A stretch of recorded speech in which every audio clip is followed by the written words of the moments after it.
So thumbnail editing కోసం ఈ size అయితే ఇమేజ్ అయితే తీసేసుకోవాలి వైట్ది. సో ఓకే క్లిక్ చేసి వైట్ తీసుకున్న తర్వాత దీన్ని అయితే డ్రా అండ్ డ్రాప్ చేసేసుకొని దీన్ని ఇమేజ్కి తగ్గట్టు పెద్దగానైతే చేసేసుకుందాం. చేసుకున్న తర్వాత మొత్తం కరెక్ట్ అయితే చేసుకోవాలి. సో ఫుల్గా చేసుకున్న తర్వాతనైతే దీన్ని ఓకే క్లిక్ చేసిన తర్వాత బ్లర్ అయితే చేసేసుకోవాలి. స్క్రీన్లో చూపిస్తున్నట్టయితే క్లారిటీగా చూసుకోవచ్చు మీరు. సో అంతలా మరీ హెవీగా కాకుండా సో నార్మల్గానైతే బ్లర్ చేసేసుకోవాలి. సో నెక్స్ట్ స్టెప్ వచ్చేసి దీన్ని అయితే బ్లాక్ అండ్ వైట్ అయితే చేసేసుకోవాలి.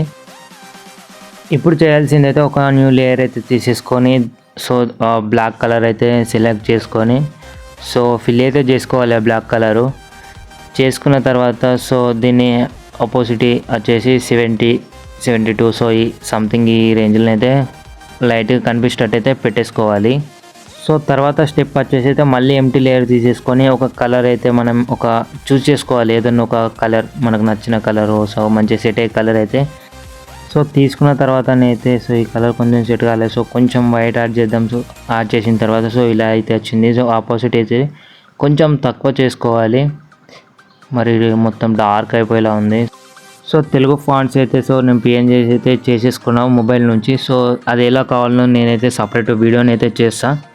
సో చేసుకున్న తర్వాత సో మనం ఇవన్నీ కట్ చేసి అయితే పెట్టుకోవాలి సపరేట్గా ఇవన్నీ. సో ఈ లేయర్లన్నింటినీ సెలెక్ట్ చేసేసుకోవాలి. సెలెక్ట్ చేసుకున్న తర్వాత ఏం చేయాలంటే ఒక గ్రూప్ లేయర్ అయితే క్రియేట్ చేయాలి.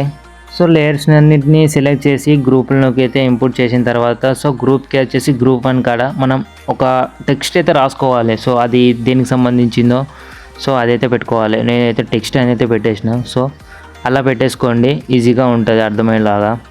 సో నేనైతే ముందుగానే ఫోటోని అయితే కట్ చేసి పెట్టుకున్నాను. సో ఈ వీడియో ఎలా కట్ చేయాలో సో వీడియో కావాలంటే కామెంట్ చేయండి, నేను సపరేట్ వీడియోని అయితే చేస్తాను దానికి. సో ఎందుకంటే వీడియో లెంత్ అవుతుంది కాబట్టి. సో కట్ చేసిన తర్వాతనైతే ఫోటోని అయితే సెట్ చేసుకోవాలి, మనకు ఏ సైజులో కావాలో సో మంచిగా సో సెట్ చేసుకోవాలి. సో దీనికైతే నేనైతే చూడనీకి బాగా కనిపిస్తలేదు కదా అని చెప్పేసి అయితే నేను బార్డర్ అయితే క్రియేట్ చేస్తున్నా. సో ఇలానైతే సెలెక్ట్ అయితే చేసేసుకోండి, అంటే మీకు నచ్చిన బార్డర్ మీకు ఎలా అనిపిస్తే అలా సెట్ చేసుకోండి. ఒక్కొక్కరు అయితే స్క్వేర్ లాగా పెట్టుకుంటారు, ఒక్కొక్కరు ఇలా పెడతారు. సో టైప్స్ ఆఫ్ బార్డర్స్ అయితే ఉంటాయి. సో డౌన్లోడ్ కూడా చేసుకోవచ్చు. సో ఓన్గా క్రియేట్ చేసుకునే వాళ్ళు చేసుకోవచ్చు. సో నేనైతే ఇలా చేసుకొని అయితే వైట్ కలర్ అయితే ఫిల్ చేస్తున్నా దాంట్లో. సో ఇప్పుడైతే ఫిల్ అయితే చేసేసిన. సో ఫిల్ చేసిన తర్వాత నెక్స్ట్ స్టెప్ వచ్చేసి ఏం చేయాలంటే ఆ లేయర్ని డూప్లికేట్ చేయాలి. ఎందుకంటే కింద కూడా ఉండాలి కదా పైననే ఉన్నప్పుడు. సో కింద కూడా పెట్టేసేసుకొని సో దాన్ని అపోజిట్లో 180 degrees అయితే పెట్టేసుకోవాలి. పెట్టేసుకున్న తర్వాత సో దీన్ని ఏం చేస్తా అంటే చూనీకి అంత మంచిగా కనిపిస్తలేదు కదా అని చెప్పేసి దీన్ని అయితే నేను పిఎన్జీ మన సబ్జెక్ట్ ఉంటుంది కదా సో దానిపైననైతే పెట్టేసిన. సో ఇలా కొంచెం బాగా అనిపిస్తుంది కదా అని. సో నెక్స్ట్ స్టెప్ వచ్చేసి దీన్ని అయితే ఎక్స్పోజ్ అయితే చేసేసుకుందాం మనం ఫోటోని. సో కొంచెం క్లారిటీ అయితే పెంచేసుకుందాం.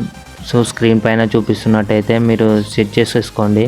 చేసుకున్న తర్వాతనైతే దీనికి క్లిప్పింగ్ మాస్క్ అయితే యాడ్ చేయడం అయితే మర్చిపోకండి, ఎందుకంటే బ్యాక్గ్రౌండ్లో కూడా ఎక్స్పోజ్ అవుతుంది కదా కలర్స్ మనం సెట్ చేసినాయి. సో నెక్స్ట్ స్టెప్ వచ్చేసి అయితే నేను డాలర్స్ అయితే సో గూగుల్ నుంచి అయితే డౌన్లోడ్ చేసిన $PNGs అని కొట్టండి. సో ఇలానైతే వస్తాయి. సో ఇంపోర్ట్ చేసుకున్న తర్వాత దీన్ని అయితే ఒక గ్రూప్ లేయర్ లాగానైతే క్రియేట్ చేసుకోవాలి. చేసుకున్న తర్వాత దీనికి సో క్యాష్ డాలర్ సంథింగ్ ఏదన్నా ఒకటి మీరు పెట్టేసుకోండి మీకు నచ్చింది. సో బ్యాక్గ్రౌండ్ అయితే కలర్ అయితే అంత బాగాలేదు కాబట్టి సో ఇంకో వేరే కలర్ అయితే ట్రై చేసిన. సో ఈ కలర్ అయితే సెట్ చేసిన, చాలా బాగా సెట్ అయింది. సో దీనికి మనం పిఎన్జీకి ఎందుకనైతే లైటింగ్ కావాలి కదా, ఒకటి లైటింగ్ కావాలి.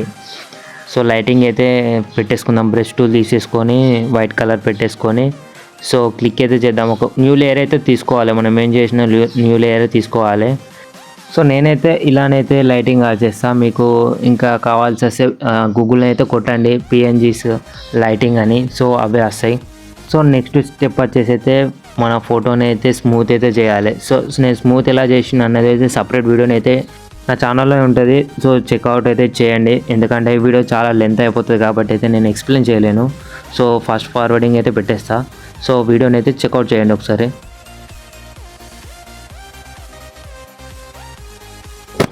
సో నెక్స్ట్ స్టెప్ వచ్చేసి అయితే నేనైతే యూట్యూబ్ అయితే నేమ్ రాసేసుకుంటున్నా. సో మనకు మంచిగా సెట్ అయ్యే కలర్స్ చూస్ చేసేసుకొని మనమైతే రాసేసుకోవాలి కలర్ పెట్టుకొని. సో యూట్యూబ్ అయితే నేను గ్రీన్ కలర్ అయితే పెడదాం అనుకున్నా. సో గ్రీన్ కలర్ అంటే మీకు ఫస్ట్ తర్వాత అయినా చేంజ్ చేసుకోవచ్చు కలరు. సో వైట్ కూడా పెట్టుకొని చేసేవాళ్ళు చాలామంది ఉంటారు, మంచిగా అట్రాక్షన్ కనబడేటట్టు. నేనైతే గ్రీన్ అయితే పెట్టేసుకున్నా. యూట్యూబ్ అని రాసుకున్న టెక్స్ట్ లేయర్ ఉంది, దాన్ని డబల్ ట్యాప్ చేసి సో లేయర్ స్టైల్ అయితే ఓపెన్ అయిపోతుంది. సో తర్వాత నేను చూపించిన అయితే సెలెక్ట్ చేసుకోండి, స్ట్రోక్ వైట్ కలర్ స్ట్రోక్ అయితే పెట్టుకోండి. సో బ్యాక్గ్రౌండ్ షాడో పెట్టండి. సో ఇంకా ఇన్నర్ షాడో కూడా ట్రై చేయండి, లైట్గా ఆపోజిట్ పెట్టుకొని.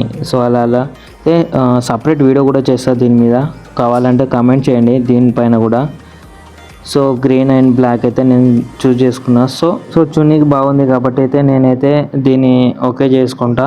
మనం తీసుకున్న ఫస్ట్ గ్రూప్ లేయర్ ఉంది ఆ text layer. So Telugu fonts అయితే ఉంటాయి కదా, సో అందులో మనం సపరేట్ చేసుకునే అయితే కరెక్ట్ ఒక కాడ ప్లేస్ చేసుకోవాలి ఎక్కడ పెట్టాలనో. సో దానికి అయితే వైట్ కలర్ అయితే ఉంచేసిన అలానే, దానికి అవుట్ షాడోని అయితే పెట్టేసిన.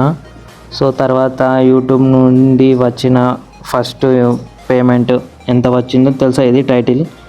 సో వచ్చినానైతే నేను చిన్న చేసేసుకుంటా, కొంచెం చిన్న చేసుకొని దీనికి కూడా బ్యాక్గ్రౌండ్ షాడోని అయితే యాడ్ చేస్తున్నా. ఏం యాడ్ చేస్తలే, ఓన్లీ బ్యాక్గ్రౌండ్ షాడో. సో మిగతావి కూడా కిందనైతే నేను ప్లేస్ చేసేస్తున్నా ఎంత వచ్చిందో తెలుసా. సో కింద ఇంకొకటి కూడా పిఎన్ చేసి అయితే ఎనేబుల్ చేసేద్దాం ఐ సింబల్ని. సో దీన్ని కూడా చిన్న సైజ్ తగ్గించేసి అక్కడ పెట్టేసిన తర్వాత, ఇవన్నీ పెట్టిన తర్వాత క్వశ్చన్ మార్క్ పెట్టకపోతే బాగుండదు కదా. సో అది కూడా మనం టెక్స్ట్ అయితే చేసేసి పెట్టేద్దాం. ఇప్పుడు ఏం చేయాలంటే, ఇప్పుడు తెలుగు ఫాంట్స్ చూసి నీకు ఎంత బాగా కనిపిస్తలేవు కాబట్టి మనం దీన్ని కూడా లేయర్ స్టైల్లోకి వెళ్ళేసి సో మంచి కలర్ అయితే సెలెక్ట్ చేసుకోవాలి. నేను ఆరెంజ్ అండ్ ఎల్లో అయితే సెట్ చేసేసుకున్నా. స్క్రీన్ పైన చూపిస్తున్నట్టయితే మీరు ఆ కలర్స్ అయితే పెట్టేసుకోండి. డ్రాప్ షాడో కూడా యాడ్ చేసేసుకోవాలి. యాడ్ చేసుకున్న తర్వాతనైతే ఒక క్లిక్ చేసేసుకుని తర్వాత ఎంత వచ్చిందో తెలుసు. సో వీటికి కూడా సేమ్ ఈ లేయర్ని రైట్ క్లిక్ చేసిన తర్వాత కాపీ లేయర్ స్టైల్ అనేది ఆప్షన్ ఉంటుంది. సో అది కాపీ చేసుకొని ఈ వీటి పైన కూడా పేస్ట్ అయితే చేయాలి స్క్రీన్ పైన చూపిస్తున్నట్టు. సో మనకి ఈజీ అయిపోతుంది వర్క్ అప్పుడు. సో ఫినిషింగ్ టచ్ అయితే ఇచ్చే టైం అయితే వచ్చేసింది. సో లాస్ట్ టైటిల్ అయితే పెట్టేద్దాం, ఫస్ట్ పేమెంట్ అనేసి అయితే పెట్టేద్దాం. సో కలర్ అయితే నేను ఎల్లో కలర్ అయితే చూస్ చేసుకున్నా. సో దీనికి వచ్చేసి నేను ఒక డ్రాప్ షాడోని అయితే యాడ్ చేసేసుకుంటా.